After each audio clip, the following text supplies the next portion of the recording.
बृहन्मुंबई महानगरपालिकेच्या महत्त्वाकांक्षी मुंबई किनारी रस्ता प्रकल्पाने आज पहाटे मुंबई किनारी रस्ता आणि वांद्रे वरळी सागरी सेतू मार्गाला सांधणारी दुसरी महाकाय तुळई यशस्वीपणे स्थापन केली।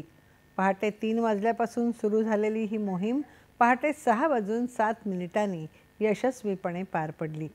आज स्थापन केलेली तुळई ही नरिमन पॉइंटकडून वरळीकडे जाणाऱ्या मार्गावर स्थापन करण्यात आली आहे।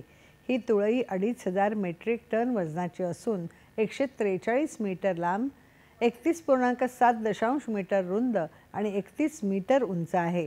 आधी बसवलेल्या पहिल्या तुळईपासून केवळ 2.8 मीटर अंतरावर ही तुळई बसवणं आव्हानात्मक होतं।